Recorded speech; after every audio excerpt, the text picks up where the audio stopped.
बिस्मिल्लाहिर्रहमानिर्रहीम अल्हम्दुलिल्लाहि रब्बिल आलमीन वसल्लल्लाहु अला मुहम्मदिन व आलिहि तय्यबीन अत्ताहिरीन अम्मा बअदु फ़क़द क़ाल अल्लाहु तबारक व तआला फ़ी कलामिहिल मजीद व फ़ुरक़ानिहिल हमीद बिस्मिल्लाहिर्रहमानिर्रहीम इन्नद्दीना इंदल्लाहिल इस्लाम। सूरह मुबारक आले इमरान की आयत नंबर 19 के एक जुज़ की तिलावत का शरफ़ हासिल हुआ, जिसमें इरशाद हज़रत अक़दस है कि दीन अल्लाह के यहाँ फ़क़त इस्लाम है। छठे इमाम हज़रत इमाम जाफ़र सादिक़ अलैहिस्सलातु वस्सलाम की शहादत के अयाम की मुनासिबत से एक मुख्तसर सा पैगाम। दीन इस्लाम ख़त्मी मरतबत हज़रत मुहम्मद मुस्तफ़ा सल्लल्लाहु अलैहि वसल्लम की ज़ात गिरामी पर आने के बाद मुकम्मल हुआ, कमाल तक पहुँचा और परवरदिगार आलम ने खुम गदीर में इसे मुकम्मल फरमाया। और ख़त्मी मरतबत जब इस दुनिया से जा रहे थे तो इरशाद फरमाया, इन्नी तारिकुन फ़ीकुमुस सक़लैन किताबल्लाहि व इत्रती अहल बैती मा इन तमस्सक्तुम बिहिमा लन तज़िल्लु बअदी। मैं तुम्हारे दरमियान दो गिरां कदर चीज़ें छोड़े जा रहा हूँ, एक क़ुरआन है और दूसरे मेरे अहल बैत हैं। यानी दीन इस्लाम क़ुरआन और अहल बैत की शक्ल में ख़त्मी मरतबत ने उम्मत के हवाले किया। दीन अहल बैत की सूरत में और क़ुरआन की सूरत में हम तक पहुँचा। इससे मुराद यह है कि दीन की हकीकी सूरत क़ुरआन और अहल बैत के पास ही है। बस यही वजह है कि जब ये सिलसिला चलता हुआ छठे इमाम तक पहुँचा तो उस ज़माने तक बनी उमैया और बनी अब्बास की वजह से कई फ़िरक़े और इस्लाम के अंदर कई एक नज़रियात जन्म ले चुके थे।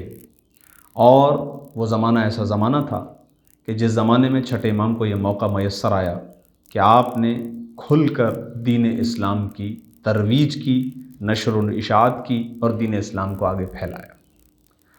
और उसी ज़माने में जहाँ दूसरे मकातिब, जहाँ दूसरे नज़रियात इस्लाम के अंदर बहुत सारे फ़िरक़े जन्म ले रहे थे, उसी ज़माने में इसी मज़हब अहल बैत कि जिसे रसूलुल्लाह ने उम्मत के हवाले क़ुरआन और अहल बैत की सूरत में किया था, उसी का नाम मज़हब जाफ़रिया कहलाया।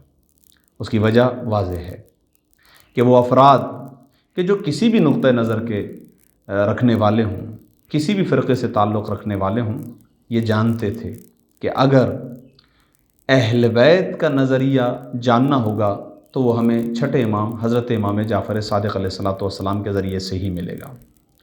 ये बात जहन में रहे कि जब कहा जाता है कि फ़िक़्ह जाफ़रिया या मज़हब जाफ़रिया, तो इसका मतलब ये नहीं है कि छठे इमाम के ज़माने में जिस तरह दूसरे मकातिब और दूसरे फ़िरक़े जन्म ले रहे थे, ये भी एक नया फ़िरक़ा था कि जिसने जन्म लिया हो। नहीं, बल्कि उन तमाम तर फ़िरक़ों के दरमियान फ़िक़्ह जाफ़रिया की हैसियत यानी फ़िक़्ह अहल बैत, और फ़िक़्ह अहल बैत से मुराद वही फ़िक़्ह मुहम्मदी है, यानी वही दीन कि जो ख़त्मी मरतबत ने अपनी ज़िंदगी में और इस दुनिया से जाते वक्त मुसलमानों के हवाले क़ुरआन और अहल बैत की सूरत में किया था। उसी का नाम मज़हब अहल बैत है, उसी का नाम मज़हब जाफ़रिया है कि जिसे हम फ़िक़्ह जाफ़रिया के नाम से भी जानते हैं।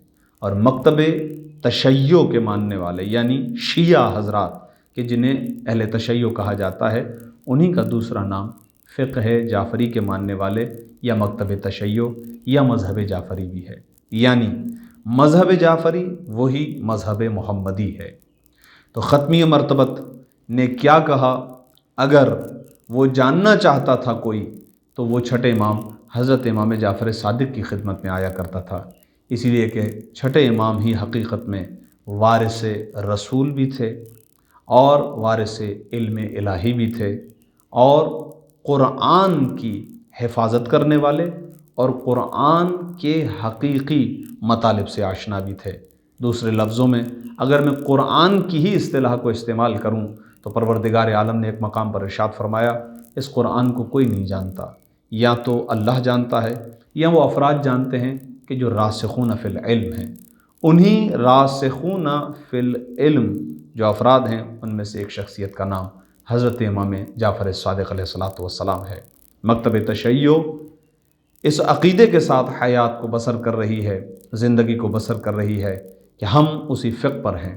हमारा वही नज़रिया है کہ جو ختمی مرتبت کا نظریہ ہے، اس لیے کہ ختمی مرتبت نے امت کے حوالے ثقلین کو کیا، اور انہی ثقلین میں سے ایک ثقل اہل بیت علیہ الصلاۃ والسلام ہیں، اور اہل بیت کے ہی خانوادے میں سے وہ امام ہیں کہ جنہیں امام جعفر صادق علیہ الصلاۃ والسلام کہا جاتا ہے۔ آج دنیا میں جتنے بھی علوم ہیں، ان علوم کی اگر ہم چاہیں کہ اس کا نقطۂ آغاز تلاش کریں تو وہ ہمیں گھرانہ اہل بیت سے ہی ملے گا، اور ان کے بانیان کے اساتذہ میں بھی نام حضرت امام جعفر صادق علیہ الصلاۃ والسلام کا ہی ہوگا۔ والسلام علیکم ورحمۃ اللہ وبرکاتہ۔